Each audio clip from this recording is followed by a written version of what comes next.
جب مدینہ کے گلی کوچوں میں منافق کہتے پھرتے تھے کہ ابو بکر کی بیٹی کا کردار مشکوک ہے، محمد کی گھر والی کا کردار مشکوک ہے، کہتے تھے ان کی روحانی نسل آج بھی جو خود خاندانی مشکوک النسل ہے وہ آج بھی سیدہ عائشہ رضی اللہ عنہا کے متعلق یہی خیال رکھتے ہیں۔ بنی المصطلق کے غزوہ کے واپسی کے موقع پر حضرت عائشہ رضی اللہ تعالی عنہ فرماتی ہے میری آزمائش اور امتحان کا وقت آ گیا کہ منافقین نے ایک سوچی سمجھی اسکیم کے تحت میرے خلاف پراپگنڈا مہم چلائی۔ میرے آقا سخت ملول و حزین ہو کر گھر تشریف لائے۔ فرماتی ہے میں نے رسول اللہ کی جبین کو پڑھتے ہی محسوس کر لیا کہ آقا کسی گہرے علم میں گہرے حزن میں مبتلا ہے۔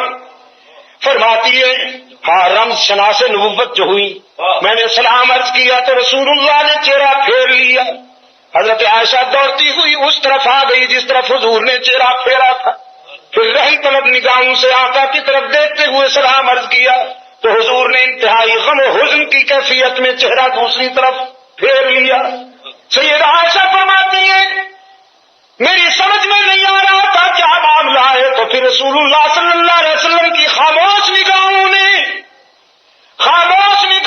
مجھے بہت کچھ سمجھا دیا اور میں نے اپنے آقا سے اجازت چاہی، اگر آپ اجازت دیں تو اپنے ابا کے گھر چلی جاؤں۔ فرماتی ہے خیال تھا کہ وہاں جا کے معلوم کروں گی کیا صورتحال ہے، میرے آقا کیوں محزون اور پریشان ہیں۔ حضور اکرم صلی اللہ علیہ وسلم نے سکوت اختیار فرمایا۔ صدیقہ سمجھ گئی کہ اجازت ہو گئی، گھر تشریف لاتی ہے، لیکن فرماتی ہے یہاں آتے ہی میں نے منظر دیکھا کہ ابا جان بھی قرآن کریم کی تلاوت کرتے ہوئے اشک بہا رہے اور ماں تو رو رو کر نڈھال ہو چکی ہے۔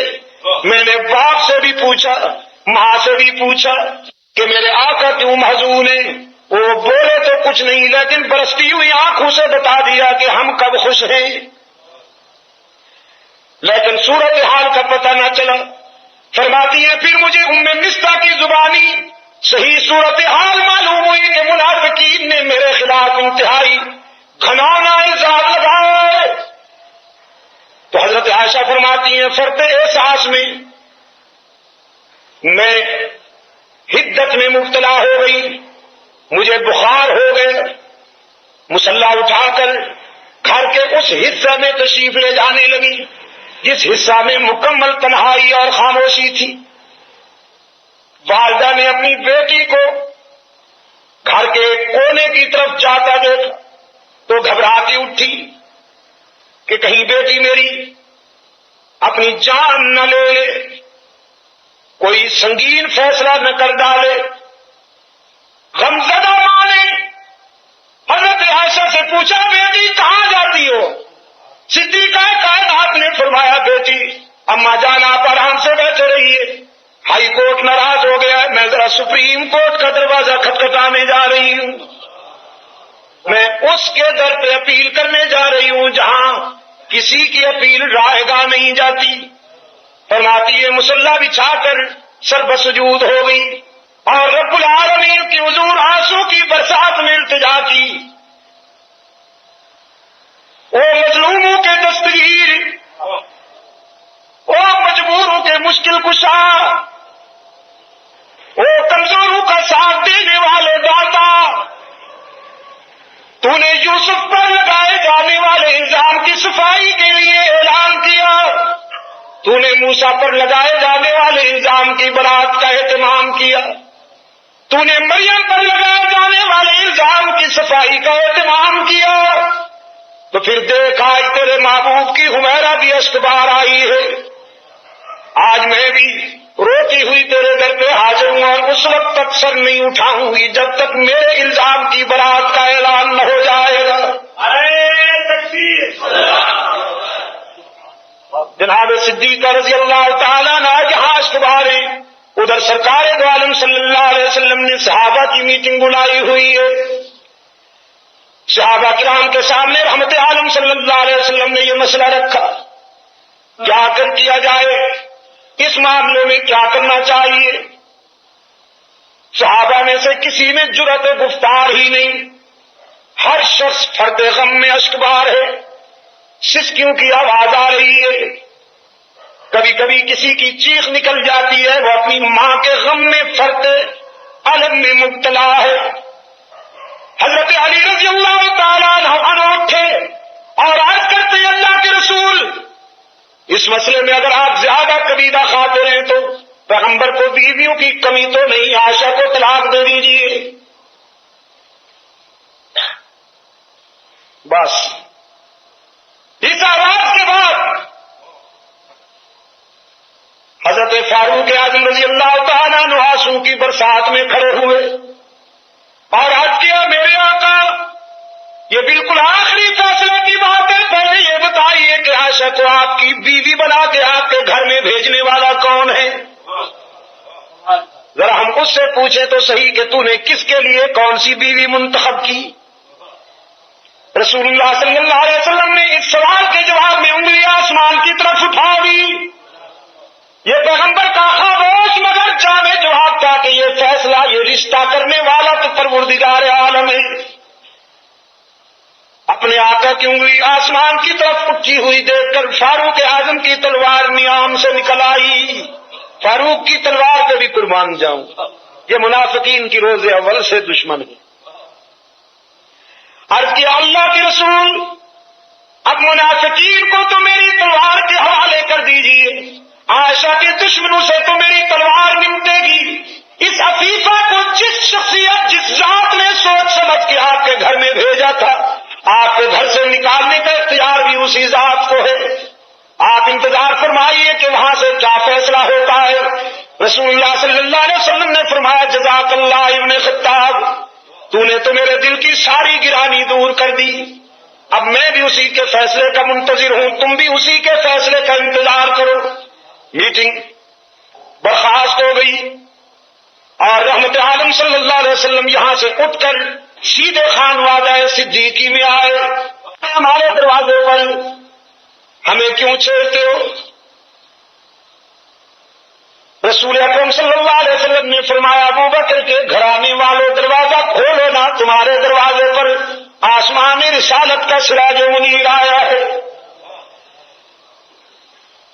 پیغمبر کی آواز سن کر حضرت عائشہ رضی اللہ تعالیٰ عنہ کی والدہ دوڑتی ہوئی آئی، دروازہ کھولا تو عبداللہ کا یتیم، آمنہ کا لال صلی اللہ علیہ وسلم رش کے ماہتاب و آفتاب دروازے پر موجود ہیں۔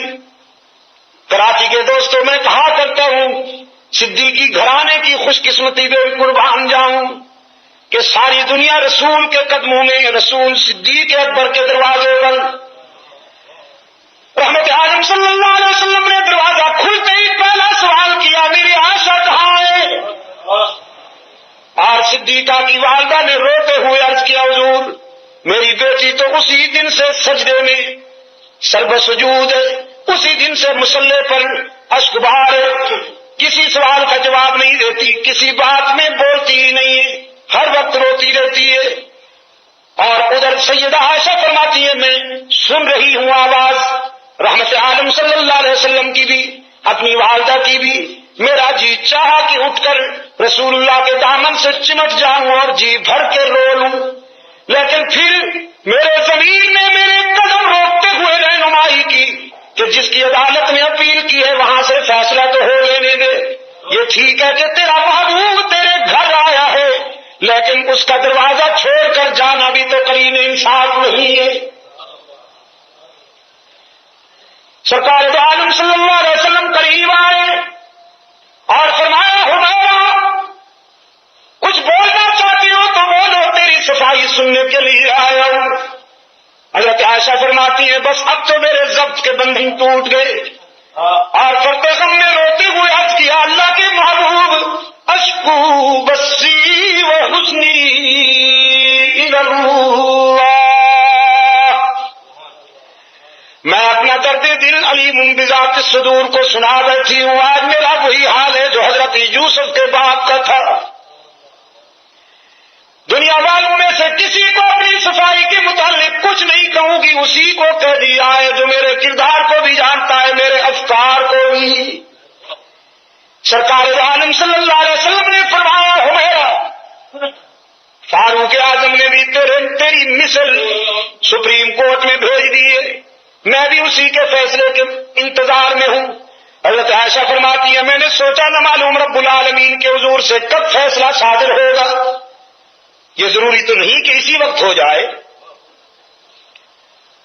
لیکن فرماتی ہے اب میری نظر پڑی رسول اللہ کی جبین اطہر پر، تو پسینے کے قطرے، پسینے کی بوندیں رسول اللہ کی جبین پر اس طرح پر آباد تھی کہ جس طرح موتی بکھرے ہوئے ہیں۔ رحمت عالم صلی اللہ علیہ وسلم کے جسد اطہر پر وہ حسین کپکپی طاری ہو گئی جو وحی کے وقت ہوا کرتی تھی، اور محبوب کبریا نے چادر تان لی۔ فرماتی ہیں میں کانپتے ہوئے اٹھ بیٹھی، سمجھ گئی کہ رابطہ قائم ہو گیا ہے، کال مل گئی ہے۔ ادھر عائشہ کی والدہ بھی قریب آ گئی۔ اب یہ دونوں غمزدہ ماں بیٹیاں لرزہ برندہ میں، فرط احساس میں کہ عرش بری سے نہ معلوم کیا فیصلہ ہوتا ہے، اور ادھر سراپا نبوت لرزہ برندام ہے فرط وحی میں۔ کچھ دیر کے بعد حضور اکرم صلی اللہ علیہ وسلم نے اپنے چہرہ انور سے چادر اٹھائی۔ حضرت عائشہ فرماتی ہیں میں نے غور سے نبی کا چہرہ پڑھا تو نظر پڑتے ہی میرے ضمیر نے فیصلہ دے دیا کہ تیری شام غم ختم ہو گئی، اس لیے کہ رسول کے چہرے پر حزن و اضطراب کے بجائے راحت اور مسرت کی روشنی نمودار تھی۔ چادر سے رسول اللہ کا چہرہ یوں نمایاں ہوا، یوں باہر آیا جیسے بادلوں کی گھٹا سے 14ویں کا چاند نکل آتا ہے۔ اور سرکار دو عالم صلی اللہ علیہ وسلم نے فرمایا بنت صدیق، ابو بکر کی بیٹی، میں تجھے خوشخبری سناتا ہوں کہ عرش بری سے تیری تطہیر کا اعلان ہو گیا، حق تعالی نے تیری برات کا اعلان کر دیا۔ فرماتی ہے میں نے سوچا کہ اللہ نے اپنے محبوب کے دل میں میری برات القاء کر دی ہوگی، یہ تو مجھے خیال بھی نہیں تھا کہ میری برات میں اور میرے دفاع میں پوری صورت نازل ہوئی ہے اور 18 آیتیں اتری۔ اب رسول اکرم صلی اللہ علیہ وسلم کی زبان پر قرآن کریم کی آیات مچلنے لگی۔ فرمایا الخبیثات للخبیثین والخبیثون للخبیثات والطیبات للطیبین والطیبون للطیبات۔ ناپاک عورتیں ناپاک مردوں کے لیے، بدبودار مرد بدبودار عورتوں کے لیے، پاک باز بیویاں پاک باز مردوں کے لیے، اور پاک باز مرد پاک باز عورتوں کے لیے۔ یہ جرح کے لہجے میں حق تعالیٰ نے دنیا پر واضح کر دیا کہ جس نے عائشہ کی عظمت کا اندازہ کرنا ہو وہ عائشہ کے شوہر کو دیکھ لے، جس کا شوہر محمد عربی جیسا معصوم ہو، اس کی گھر والی عائشہ جیسی محفوظ کیوں نہ ہو۔ اور پھر ایز اے جج حق تعالیٰ نے فیصلہ صادر فرمایا اولئک مبرؤون مما یقولون، میں فیصلہ دیتا ہوں کہ تیری آبرو کا دامن گناہ کی آلودگیوں سے پاک ہو، لیکن خداوندہ منافقین قسمیں کھاتے ہیں، لمبی لمبی قسمیں۔ رب کائنات نے فرمایا لا تطع کل حلاف مہین ہماز مشاء بنمیم مناع للخیر معتد اثیم عتل بعد ذلک زنیم۔ جلال خداوندی کا کوئی ٹھکانہ ہے، کوئی حد ہے؟ جناب عائشہ کے معاملے میں خدا جیسی حوصلہ مند ذات بھی جلالی ہو گئی۔ رب العالمین نے عائشہ کے دشمنوں پر 10 سنگین جملے، سخت جملے حضرت صدیقہ رضی اللہ تعالی عنہ کے دشمنوں کے متعلق ارشاد فرمائے کہ آپ ان قسمیں کھانے والے کذابوں کی بات پر اعتماد نہ کیجیے، یہ بدبخت خیر سے روکنے والے ہیں، شر کے نمائندہ ہیں، ذوالوجہین ہیں، ان کی زبان اور قلب میں فاصلے ہیں، یہ ازلی بد نصیب ہیں،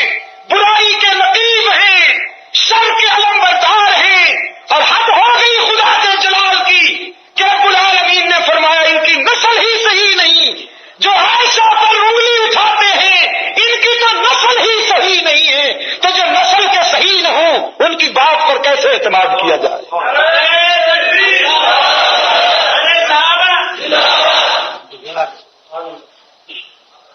جناب صدیقہ کی والدہ نے عرض کیا، بیٹی اپنے شوہر کا شکریہ ادا کرو۔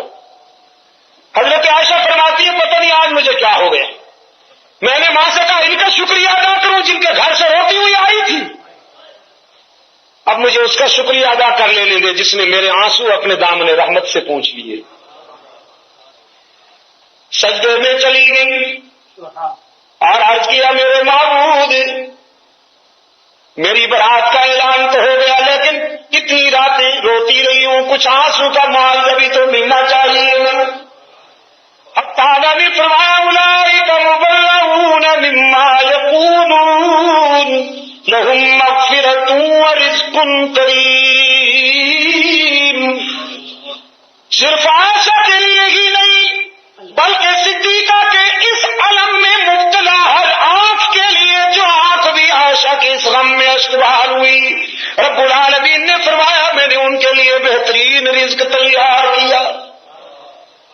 اب تعالیٰ نے فرمایا ہمارا میرے محبوب کی رفیقہ حیات منافقین تجھے پیغمبر کے قدموں سے جدا کرنا چاہتے ہیں، وہ نبوت و صداقت میں اختلاف پیدا کرنا چاہتے ہیں، وہ نبی و صدیق میں رفت پیدا کرنا چاہتے ہیں۔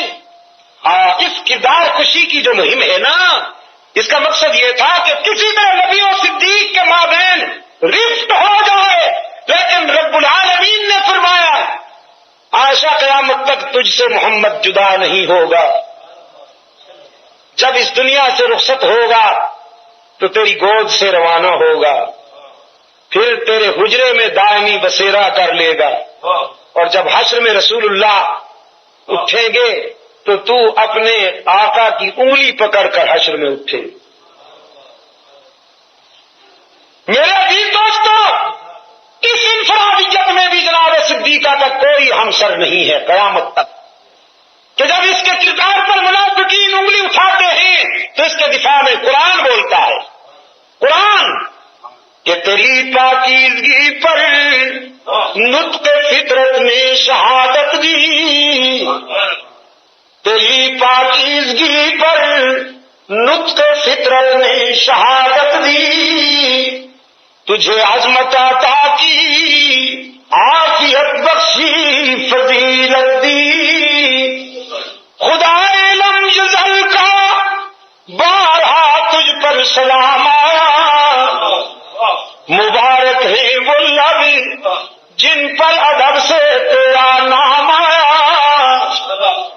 اور رسول اللہ نے رکھا ہے صدیق کا لقب تیرا،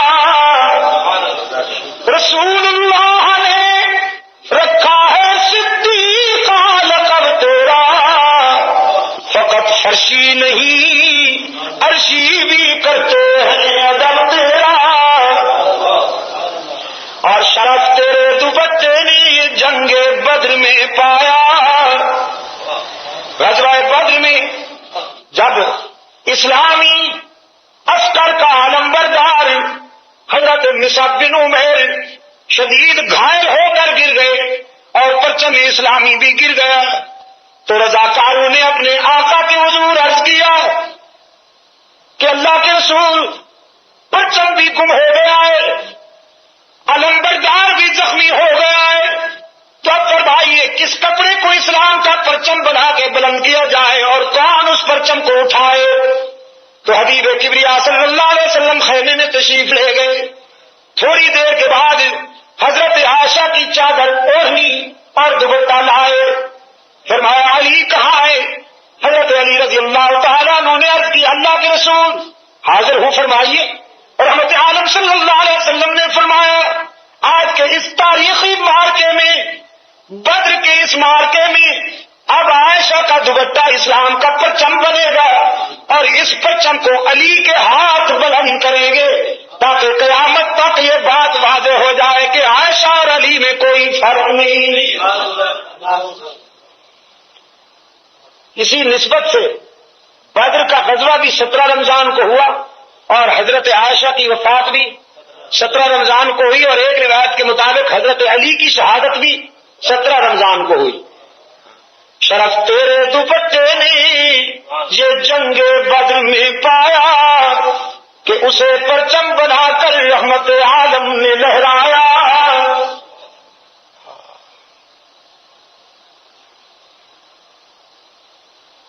میرے عزیز دوستو،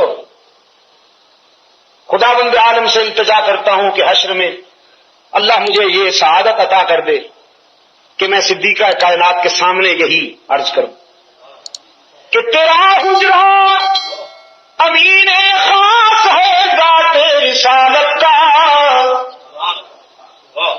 تیرا حجرہ امین خاص ہے ذات رسالت کا. بساط عرض پر ٹکڑا یہی ہے باغ جنت کا. اور اس کی وجہ ہے نا کہ اسی میں رحمت للعالمین رہتے ہیں. اسی میں رحمت للعالمین رہتے ہیں. تیرا حجرہ ہے جس کو گنبد خضرا بھی کہتے ہیں. اور اسی سے حشر کے دن سرور کونین اٹھیں گے، مگر تنہا نہیں اٹھیں گے، معشیخین اٹھیں گے. شفاعت کی تیرے رحمت قدا سے ابتدا ہوگی، اسی پر امتوں کی مغفرت کی انتہا ہوگی. قیامت تک صدیقہ کی اس انفرادیت میں کوئی اور ہمسر نہیں ہو سکتا.